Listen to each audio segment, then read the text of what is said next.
strange shit happened daily. Like what kind of stuff? Initially it was an apartment, an upstairs and a downstairs apartment. My parents, my younger brother, and two of my sisters, we all moved into it. Our older three siblings had already been married and moved away. Mm-hmm. All the rest of us finished high school in high school.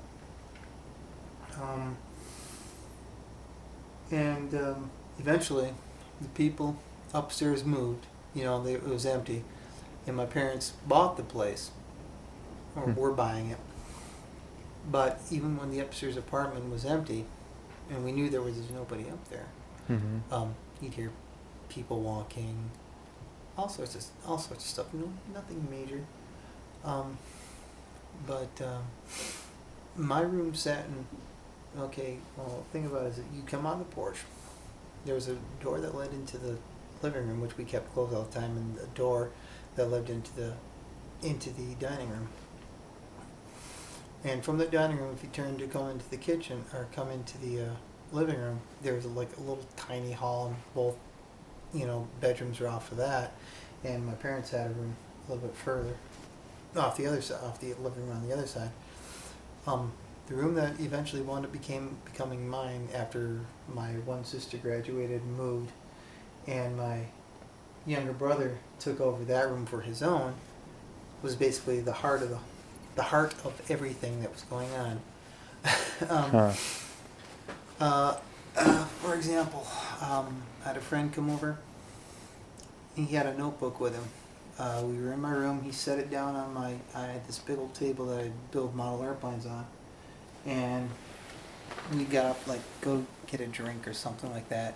We weren't even gone 30 seconds, and he and I were the only ones in the house. Came back, and the notebook was missing. Weird. I found it 3 months later, back in the back part of my closet, underneath a bunch of stuff. And I came across that and said, "What the?" And so I called him up. He goes, "Where was it?" And I told him. He goes, and he was like, one of those things. It was just one of those things where I also had a friend who's of native Indian descent. Mm-hmm. He said he saw a pair of red eyes. He was coming off the front porch, and he looked back, and we were getting ready to go somewhere, and he basically ran into the car because he saw a pair of red eyes coming off the porch towards him. Wow. I had the same friend who lost the notebook. I saw a shadow standing in my window. He thought it was me. But I wasn't even in my bedroom. All sorts of weird stuff. My room during the winter was always the warmest, and during the summer was always the coolest. Huh. Whereas my brother's room maintained the steady, no matter, if the windows were open or closed, it was the same temperature year round. It was really, really strange. It's just one of those things where, You think it's like following you, or it might have been. things were at that time? Well, I don't know, because my mother because we lived down in Warren to begin with, and we moved up here when I was a little kid, 1971, and my mom used to say there was something down in the house down in Warren. What the hell? Move your camera, yeah, to the left side. Just thought I saw something.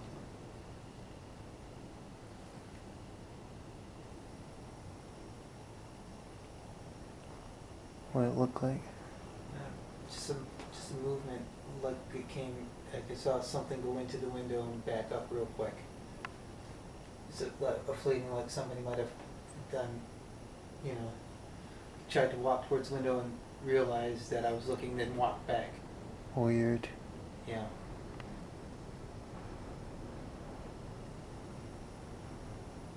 If that's you, we're not here to scare you. We're here to help you.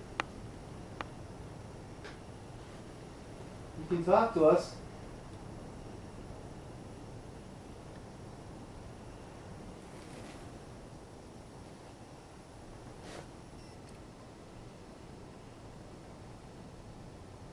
get back to the story. And we moved up into Franken, up down Frankfurt Road. I remember one time I was sleeping in the back bedroom, and I saw at the foot of the bed, like something rise up at the foot of the bed, and it giggled and it sounded like my sister. So I shouted out saying, her name was Tammy. I said, Tammy, leave me alone. And I felt the covers getting pulled off of me, and then it just dropped. Like the figure dropped? Yeah, it just disappeared. It's like, it was like it came up like it was covered with something, and all of a sudden it just flattened out again. It's like, that was the first time I actually remember seeing anything that I couldn't explain. I used to put flour up in our attic above the garage and go up there and see footprints in it. I don't know if that was my older siblings or what, but I thought it was a ghost. Right. And then from there we moved into town again. Not much really happened at that house.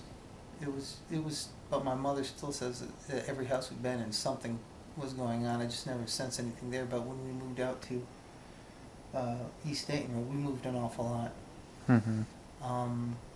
It's when my brother had his first encounter. He and I were once again sharing a room, and he always would sleep with his head buried underneath his blanket. And now I found out. Now he told me a few years ago why. He said when we were in that house, something came up there and just thumped him on the forehead, and there was nothing there. Oh, wow. And that's scary. Then we moved to the house on Black Street, which was the one where all hell broke loose, more or less. It was the summer between my junior and senior year. I'd already signed up for the Navy. I was at football camp where my parents took my younger brother on vacation.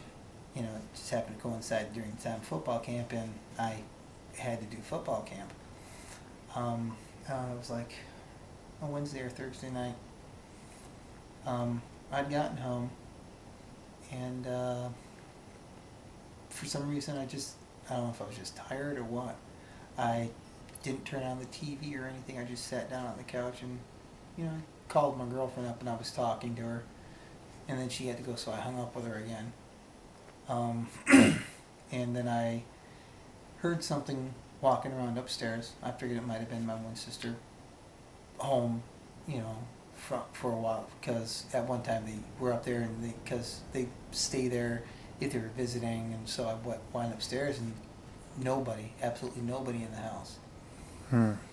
Upstairs. So I came back downstairs, sat myself back on the couch, and when I'm sitting on the couch, off to my left-hand side is the opening into the kitchen dining room, and to my right-hand side is the hallway leading to our bedrooms. And I saw this white figure go from my room into my brother's room. And so, being the brave 17-year-old, I got up and I walked, opened the door in my room, nothing. Opened the door to his room, nothing. Shut the doors, didn't think much about it. Sat back down, and if I looked slightly, the hallway was right on the right, and if you go a little bit to the left, there was the doorway that led upstairs, which was also our laundry room. I saw this face look around the door at me. So, of course, I went up and I looked. Every time I tell this to people, they go, "What, are you crazy?" Obviously I was. So I called my girlfriend again and just letting her know what's going on. She's going, "Wow, that's really strange." And she goes, "Is there anywhere you can maybe go for it?" I said, "Nah, I'll be fine." So we hung up again, and I happened to turn my head towards the kitchen, and hanging on the key rack, which was hanging by the door, the dog leash just started waving back and forth. Nothing bumped it or anything. And so I went there and I looked at it. So I'm a little bit nervous. And for some reason I decided to check out the basement. Of course, there's nothing in the basement. So I came back upstairs and locked the basement door. And I sat back down, and I'm wondering what's going on, and I hear more footsteps. I started hearing voices. So I'm really starting to get a bit nervous here. And it got this started at about 4 o'clock in the afternoon, 4:30. By 7 o'clock, I was really, really, really nervous, you know. Mm-hmm. And we had this little dog who, and from that night on, he would never ever be by himself. He was either in your lap, underneath a piece of furniture, or underneath a blanket because of what happened to him. He was sitting in the middle of the living room floor, and like I said, I was really nervous, so I quickly called my girlfriend again. And she's going, Tim, you've got to get out of the house. You got to get out of the house. And I go, I've got nowhere to go, you know. Mm-hmm. And she's going, oh, she goes, what's going on? And so she's trying to calm me down. I mean, I'm really freaking out here. The next thing I know, I see the dog fly. He lets out a yipe, flies across the living room floor, and hits the wall. She heard the dog yipe. And she said, oh my God, Dan, what the hell was that? I said, the dog just flew across the living room floor. At which point in time, she goes, hold on. And she actually convinced her mom to come get me. But before her mom, and they lived out on Hertz Corner Road? Yeah, Hertz Corner. Murray Road. No, it was Hertz Corner. And so that was like 7-8 miles out of town. And so, but before she got there, I mean, we hung up the phone, and I'm wandering around, and I'm screaming, leave me alone, leave me alone. And next thing I know, all this papers and stuff that was on the dining room table flew off the table. I'm seeing more heads poke around, faces looking around the corners at me and everything, and I'm really, really freaking out here. I am in tears, and eventually her mom gets there, and I was getting ready to go. She told me to grab the dog, and I said, why should you just grab the dog too? So I grabbed the dog, and we all went out to their place. And they live out in the middle of nowhere. So they're starting to get me calmed down. They actually gave me some kind of tranquilizer and a shot of tequila. Oh, wow. Seriously, I mean, and it took like 2 hours for it to get into my system. That's how wired up I was. Mm-hmm. But they had this big patio or glass door that led to their backyard, so they could see the backyard because they used to have horses. And I looked out that backyard, which is facing the woods, and all of a sudden coming out of the woods are these two lights coming right towards the house. And so I scream and panic again, and I'm pointing, and of course they don't see it. And then eventually, okay, I'm calming down somewhat, and I'm laying back on their couch, and I look up at the wall, and it looks like something from their paneling just leaps out at me. I screamed, buried my head underneath the blanket, and that was about it, because shortly after that I just and woke up the next morning. They took me home. It's like you finally blacked out from the yeah. tranquilizer or just all the stress. Yeah, something. I just knocked me out. So the next morning they took me home. I thanked them. Got into the house. Papers still all over the floor. So I picked up, looked around, set the dog down. And the dog didn't want to go down. He jumped up on the couch and crawled under a blanket. And from that day on, you were a believer. oh, I was a believer Before that, but but I said there's only one thing that's going to kick me out of this house that's not going to, and I'm not going to return, is that my great grandmother's piano started playing by itself. Well, that never happened. So, But yeah, that was, I guess, my biggest thing. I can't believe you went back there at all. Oh, yeah. I had nowhere else to go.